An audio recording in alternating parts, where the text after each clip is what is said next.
Jóvenes, buenos días. En esta oportunidad hablaremos sobre los textos filosóficos como parte de los tres tipos de textos que nos toca estudiar en esta última parte del curso. La semana pasada estuvimos repasando, estuvimos explicando cuáles son las características del texto científico. Ahora estudiaremos cuáles son los conceptos, las características y cuál es la peculiaridad del autor filósofo frente a los demás textos, ¿no? ¿Cuál es el objetivo? ¿Por qué los textos filosóficos? Y veremos también, en cierta manera, vamos a ver como conclusión, o cada uno llegará también a entender cuál es la diferencia entre un texto filosófico y un texto científico, y también un texto crítico que estudiaremos en la próxima clase, ¿no? Entonces, empezamos con el concepto. El texto filosófico siempre va a buscar problemas de relevancia ecuménica. ¿Qué significa relevancia ecuménica? Temas que sean importantes, pero que incluyan a todo el mundo, que todo el mundo esté preocupado por temas que en realidad nos interesan a todos, ¿no? Entonces, pues, eso es lo ecuménico, en eso consiste lo ecuménico, ¿no? Que sean algo que nos preocupe a todos, ¿no? O sea, que sean problemas de tipos universales. ¿Listo? También los textos filosóficos topan temas variados, no siempre van a ir por el tema de la filosofía. Mayormente son reflexiones o son comentarios, o son opiniones, o son explicaciones en base a diferentes temas, desde la persona, desde lo científico, desde lo social, desde lo político, desde lo económico, o sea, siempre los temas van a ser variados. O sea, los textos filosóficos no solamente se presentan o no solamente se refieren a un solo tipo. ¿Listo? Existen también diferentes autores, o sea, autores. ¿Qué pasa con los textos filosóficos?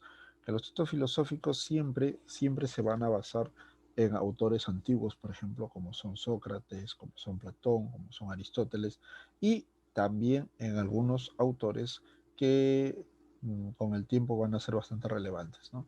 En la filosofía se habla mucho de autores alemanes, por ejemplo Kant, ¿no? Wittgenstein, son autores pues alemanes que han marcado la diferencia a nivel mundial. ¿Listo? Y sin contar los griegos, ¿no? Los griegos también han sido un grupo bastante numeroso de filósofos que han aportado mucho a la historia de los textos filosóficos. ¿Listo? Entonces siempre se van a considerar los textos filosóficos en base a autores, ¿no? Eh, por ejemplo, tenemos a Hegel, a Kant, a Marx también. O sea, todos estos autores siempre van a marcar siempre una diferencia y los nuevos autores siempre se van a referir a ellos como los fundamentales. ¿Está bien? ¿Listo? ¿Qué más hace el texto filosófico? Reflexiona y nos compromete. No es un texto muerto, no es un texto que lo leemos y luego aprendemos y sacamos una historia y luego quedó ahí, ¿no? Entonces, lo peculiar de los textos filosóficos es que nos van a mover las entrañas, nos van a mover los sentimientos, nos van a mover los pensamientos, y eso nos va a llevar a un compromiso, ¿no? ¿En qué consiste ese compromiso? En la acción. De repente por ejemplo, una reflexión de tipo antropológico, ¿no? Nos puede llevar a reflexionar cómo es el ser humano, cómo debe ser mi comportamiento con los demás y a qué me compromete esa reflexión.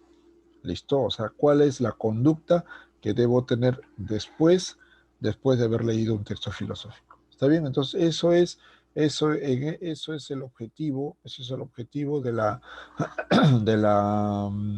de los textos filosóficos. Muy bien, listo. ¿Cuáles son sus características? Bueno, obviamente por la cantidad de reflexión que tiene y por la cantidad de información científica que puede tener, los textos filosóficos, perdón, son textos densos, son textos pues muy pesados. Hay que concentrarse el doble, el triple para poder entender el mensaje que quiere dar. ¿Listo? pulcritud de sus distinciones siempre va a marcar la diferencia, o sea, no es que va a escribir o no es que el autor se va a referir a una cosa o sea, no es que se va a referir de manera ambigua, siempre voy a tratar de ir directo al tema, ¿listo? O sea, un tema o un punto a estudiar va a ir por diferentes reflexiones. A eso se le llama pulcritud de sus distinciones, ¿no? O sea, que siempre es muy, muy claro a la hora de decir las cosas, ¿no? Claro en el sentido de que no es que anda con divagaciones, no es que dice posiblemente puede ser así, no, va siempre muy, muy directo a lo que, muy directo a lo que quiere explicar. ¿No? Siempre con esa densidad que se le caracteriza, ¿no? Y claro, los textos filosóficos tienen un talante crítico, algunos los consideran que son textos, pues, que son muy subversivos, que siempre llaman a la revolución, a la rebelión, ¿no? Pero no lo debemos tomar de esa manera, ¿sí? O sea, si ya entramos con ese prejuicio al texto filosófico, entonces no vamos a encontrar nada positivo, ¿no? O sea, debemos entrar con la mentalidad abierta y sobre todo con esa actitud de buen lector, ¿no? O sea, que nosotros debemos encontrar que nosotros estamos entrando al texto filosófico para para que nosotros aprendamos algo, reflexionemos algo y sobre todo que nosotros podamos pues reconocer la capacidad del texto filosófico, ¿no? De que nos está mostrando algo o nos está abriendo algo para que nosotros podamos tener el conocimiento, ¿listo? Para que nosotros tengamos el conocimiento, no tanto para que seamos rebeldes, no tanto para que seamos revolucionarios, ¿ok? ¿Listo? Eso es un tema secundario ya, ¿no? Es un tema secundario del texto filosófico. Muy bien. Y según Nietzsche, ya reflexiona sobre cómo es el filósofo. O sea, ¿por qué el filósofo escribe lo que escribe? ¿Ya? Y las características que nos presenta Nietzsche, este gran filósofo, eh, dice que el filósofo siempre tiende a la soledad, ¿no? ¿Por qué a la soledad? Porque según Nietzsche, dice que tiene soledad porque todo lo que piensa, sobre todo lo que reflexiona, ¿no? Los demás no lo entienden, ¿no? O sea, por eso que el filósofo tiende a apartarse, tiende a sentirse solo, ¿listo? ¿Ya? Porque él siempre está sospechando de cosas extrañas. Nunca está contento con lo que ve, con lo que palpa, con lo que toca, con lo físico. Sí, él está siempre pensando en otras cosas, en el más allá. O sea, ¿qué significa el más allá? No necesariamente en Dios, sino que ¿qué es lo que va a pasar más adelante? ¿No? ¿Qué es lo que va a pasar más adelante? Eso piensa siempre el filósofo, ¿no? Entonces está siempre sospechando. Ve una situación que, por ejemplo, ve que todos los días pasa normal, pero ve una situación extraña, él reflexiona y dice, va a pasar algo, ¿ok? ¿Listo? Si queremos hacerle una analogía, podríamos de repente tenerlo en cuenta como los famosos profetas, ¿no? De la antigüedad. Ujú. Eran muy observadores de la situación y más o menos sacaban en conclusión que algo iba a pasar. ¿Ok? Entonces, pues eso es el filósofo, el pensamiento. Otra característica que Nietzsche también nos propone, nos dice que sus pensamientos lo golpean, o sea, son pensamientos, son reflexiones del filósofo que no lo dejan tranquilo, no lo dejan tranquilo, ¿no? Siempre está pensando qué es lo que va a pasar, qué es lo que va a suceder, ¿no? Y está siempre en esa constante. ¿Ok? ¿Listo? Además, el filósofo siempre anda preocupado y además esa preocupación lo lleva a la tristeza, ¿no? Está muy preocupado, está pensando a ver por qué pasan estas cosas y todo eso. Entonces, pues son características que Nietzsche ha considerado en el filósofo. Entonces, pues esto de acá nos lleva a que podamos reflexionar a los textos filosóficos, ¿no? Los textos filosóficos son personalmente y eso ya hablo por mí, Me gustan mucho porque tienen una carga no tanto emocional, sino más reflexiva. Sí, me gusta porque siempre uno saca algo positivo de los textos filosóficos. No es como que cuando tú empiezas a leer una novela, no estás segura si te va a gustar o no te va a gustar.